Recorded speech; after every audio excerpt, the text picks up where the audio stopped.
भेज दिया है। जी हां, उन भारतीयों को, क्योंकि पहले भारत सरकार से बात हो चुकी थी, जो अवैध तरीके से वहां रह रहे हैं प्रवासी, उन्हें वापस भेजने पर। अगली तस्वीर में आपको दिखाऊं, बाकायदा इसी तरह से वहां अमेरिका का जो एयरफोर्स का ग्लोब मास्टर है, उसके जरिए उसमें बिठाकर इन भारतीयों को वापस भेजा जा रहा है और अमृतसर एयरपोर्ट पर सुबह यह विमान लैंड करेगा।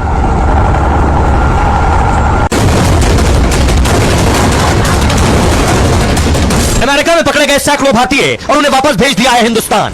अमेरिका का मिलिट्री विमान उड़ान भी भर चुका है और कुछ ही घंटों बाद ग्लोब मास्टर भारत में लैंड करने वाला है। इस विमान से जो लोग आ रहे हैं वो अवैध प्रवासी हैं, यानी बिना कागज और जरूरी दस्तावेज के अमेरिका में रह रहे थे। ट्रंप और उनकी टीम को पता चला तो फौरन पहचान शुरू हुई और फिर मोदी सरकार से बात की और शुरू कर दिया अवैध भारतीयों का निर्वासन। मतलब अवैध प्रवासियों पर जो कड़ा एक्शन ट्रंप ने दुनिया के कई देशों पर लिया, वैसी ही कार्रवाई अब ट्रंप ने भारतीयों के साथ भी शुरू कर दी है। अब देखिए जरा, कौन लोग हैं, कैसे आ रहे हैं, इन्हें कैसे पकड़ा गया, कहां उतरने वाले हैं, कौन ये भारतीय है। यह है वो विमान जिससे इन्हें भारत भेजा गया है। अमृतसर एयरपोर्ट पर लैंड हो गया विमान। अवैध प्रवासियों पर ट्रंप ताबड़तोड़ एक्शन ले रहे हैं, वो किसी भी देश का हो। भारतीयों पर भी ट्रंप ने कार्रवाई शुरू कर दी है। अमेरिका ने 205 ऐसे भारतीयों को वापस भेजा है जो अवैध तरीके से काफी दिन से अमेरिका में रह रहे थे, यानी बिना पूरे कागज दस्तावेज के अमेरिका में थे। अमेरिका ने मिलिट्री विमान से इन भारतीयों को भेजा। C-17 ग्लोब मास्टर अमेरिका से उड़ान भर चुका है। ग्लोब मास्टर दुनिया का सबसे बड़ा मालवाहक विमान है। एक साथ ये करीब 300 लोगों को ले जा सकता है। 205 भारतीयों को ला रहा विमान कल अमृतसर में उतरेगा। अमृतसर एयरपोर्ट पर इनके पूरे दस्तावेजों की जांच होगी। अमेरिका से आ रहे भारतीयों का रिकॉर्ड खंगाला जाएगा। आपराधिक रिकॉर्ड निकला तो एयरपोर्ट पर गिरफ्तारी होगी। कुछ लोग इसमें ऐसे हो सकते हैं जो भारत में अपराध करके अमेरिका भाग गए हो सकता है कुछ का काम अमेरिका में अपराधियों की लिस्ट में कुछ का नाम हो। अपराधियों के खिलाफ केस दर्ज कर आगे की कार्रवाई की जाएगी। क्लीन चिट और पड़ताल के बाद लोग अपने पैतृक जिले तक चले जाएंगे। एयरपोर्ट पर ही इस बात की पूरी जांच पड़ताल की जाएगी। एक रिपोर्ट के मुताबिक अमेरिका में 7 लाख अवैध भारतीय हैं। इनमें से 18,000 से ज्यादा का नाम ट्रंप की लिस्ट में। ट्रंप के एक्शन से 18,000 भारतीयों को अमेरिका छोड़ना होगा। अब जो कुछ ट्रंप कर रहे हैं इसके खिलाफ प्रदर्शन हो रहा है, वहां अमेरिका में भी ट्रंप के खिलाफ प्रदर्शन हो रहा है। ये देखिए, ये आप देख रहे हैं, क्योंकि वहां लाखों लोग हैं जो अवैध तरीके से रह रहे हैं।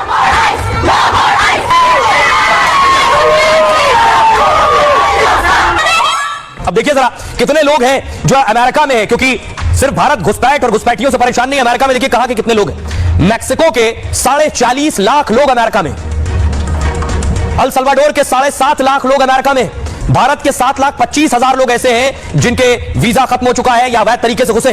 ग्वाटेमाला के 6,75,000 लोग ऐसे हैं और होंडुरास के 5,75,000 लोग। इतनी आबादी अमेरिका में है जो अवैध तरीके से रह रही है। सुनिए जरा भारत का क्या कुछ कहना है, क्योंकि जिन भारतीयों को भेजा जा रहा है इस पर पहले दोनों देशों ने बात की है, भारत तैयार हुआ है, इसके बाद उन्हें वापस भेजा जा रहा है। सुनिए। Indians etc. See, India, we have made this clear earlier as well. केवल अमेरिका में ही नहीं बल्कि दुनिया में कहीं भी रहने वाले भारतीयों के लिए, यदि वो भारतीय नागरिक हैं और निर्धारित समय से अधिक समय तक रह रहे हैं या किसी विशेष देश में उचित दस्तावेजों के बिना हैं, तो हम उन्हें वापस ले लेंगे, बशर्ते वो हमारे साथ दस्तावेज साझा करें ताकि हम उनकी राष्ट्रीयता की पुष्टि कर सकें और ये सुनिश्चित कर पाएं कि वो वास्तव में भारतीय हैं। Without proper documentation, we will take them back, provided यदि ऐसा होता है तो हम मामले को आगे बढ़ाएंगे और उनकी भारत वापसी की सुविधा प्रदान करेंगे। Indians. अब देखिए, सवाल यह है कि अमेरिका ने जिन लोगों को पकड़ा जो अवैध तरीके से रह रहे थे उन्हें भेज दिया। भारत में भी लगातार ऐसे घुसपैठियों को पकड़ा जा रहा है जो अवैध तरीके से रह रहे हैं। कोई बॉर्डर पार करके आया है छुपकर, किसी के पास कोई दस्तावेज नहीं, किसी ने फर्जी दस्तावेज बनवा लिया। अगली तस्वीर में आपको दिखाऊं, बांग्लादेशी पकड़े जा रहे हैं देश के अलग अलग राज्यों से, लेकिन सबको क्या वापस भेज पा रहे हैं हम, या मुश्किल कहां है? अमेरिका भारत भेज रहा है, लेकिन हम आकर बांग्लादेश या म्यांमार से जो रोहिंग्या है उन्हें क्यों नहीं भेज पा रहे? भारत में अवैध रूप से रहने वाले प्रवासी करोड़ों में, लेकिन हिंदुस्तान अमेरिका जैसी कार्रवाई कभी नहीं करता है। इसकी बड़ी वजह है भारत की खास विदेश नीति। भारत इसलिए भी भारत एक तरफा कार्रवाई करने से बचता है। जो अवैध प्रवासी सालों से भारत में रहने लगते हैं उनका हिंदुस्तान और यहां के लोगों से जुड़ाव हो जाता है। बहुत से अवैध प्रवासी भारत की विकास संस्कृति से जुड़े, इसलिए भी भारत अवैध प्रवासियों पर कड़ी कार्रवाई से बचता है। अवैध प्रवासियों को निकालना ट्रंप का चुनावी एजेंडा था। राष्ट्रपति बनते ही अमेरिका में ऐसे 15 लाख लोगों की लिस्ट बन गई। अवैध प्रवासियों को निकालकर ट्रंप आक्रामक रणनीति दिखा रहे हैं। दावा है कि अमेरिका में लोकप्रिय बने रहने की भी एक कवायद है उनकी, लेकिन भारत में विदेश नीति चुनावी एजेंडे के हिसाब से नहीं बनती। एक रिपोर्ट के मुताबिक भारत में करीब 2 करोड़ बांग्लादेशी और ये घुसपैठिए देश के करीब 17 अलग अलग राज्यों में है। भारत में घुसपैठियों के फर्जी आधार और दस्तावेज तक बन जाते हैं, इसलिए भी भारत अवैध प्रवासियों पर ट्रंप जैसी कार्रवाई नहीं कर पाता है। यह है परेशानी।